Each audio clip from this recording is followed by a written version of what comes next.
Next one on the agenda is Nic Nemeth takes many bookings on the Indies in Japan and TNA. So I think there was speculation that Dolph Ziggler, who knows what he was going to do after WWE had fired him. Dolph had settled Nic Nemeth down. Wrestle. Well, that was the thing. I mean, would he? He's a multi-millionaire. You don't get out of this business. You just don't get out. Years ago, I think I told you a story before we went on air. It's not how you get in, it's how you get out, because you don't ever get out. You either need the money or you don't. So if you don't, now you can pick and choose what dates you want to take, or, oh, I would like to go, then I'd like to be on that show, and I'd like to, or go just to be around it. Now, wrestling is a blood infection. It gets in your blood, and there's no way to cure it because it's just there. I mean, I'm out of the business actively, but I'm not out of the business because now I'm doing this with you, talking about it. And I have talked to people, and there are fans who are addicted to wrestling. Anything wrestling related, they're going to take their time to either watch it or read it or pay attention to it. Or it wouldn't do as well on TV as it does. I really can't explain the allure of pro wrestling. It is what it is. And sometimes you're watching it. And this is years ago. People thought, that's all fake. But yet, they could not.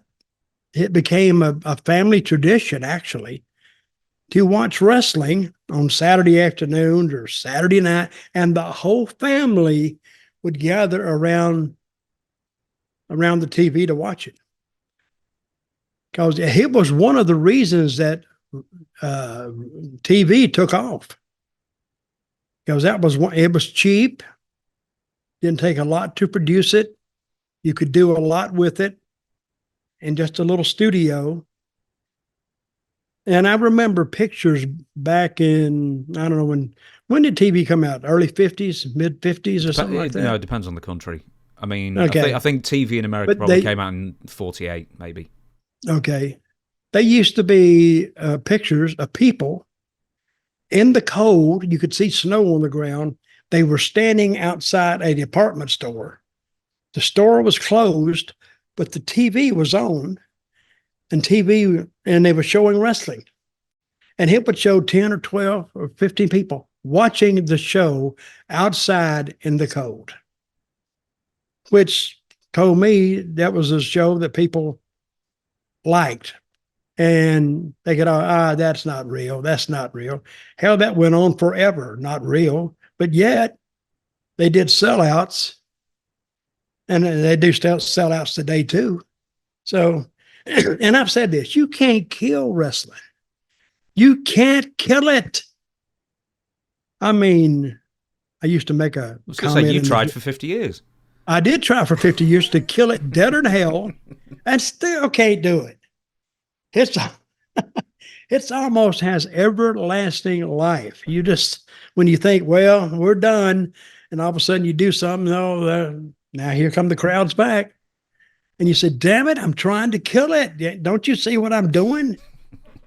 Anyway, continue onward. See, you just set them up for me and I'd pass it back to you and then straight out the park, man. Sticking with it. Well, that's what I was going to say. When you're describing wrestling just in your blood and you can't cure it, I was thinking like herpes, in a sense. Now, only you would think that. I was thinking that, in fairness. Okay, now, which leads to the next question. Have you ever had herpes? No. And if I did, I would never admit it on a podcast publicly. Okay. Would you? Oh, I would admit it. Oh, fair enough then.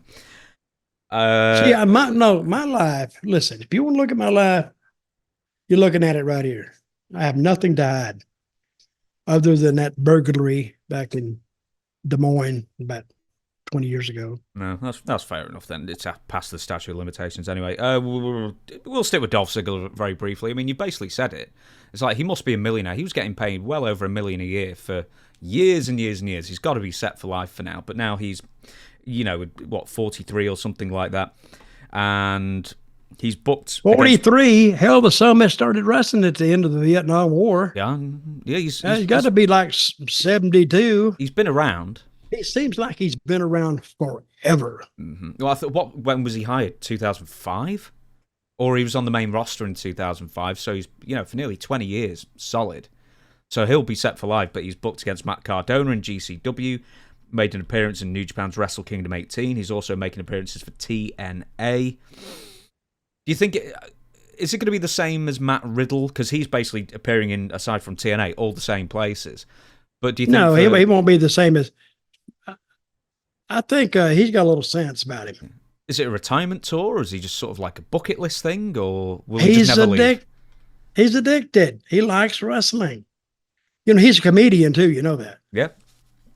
And I've never heard his spiel, but you ever heard him? No. I think he's pretty good. And what's his brother's name? Ryan Nemeth, I think. Yeah, I'm not familiar with him.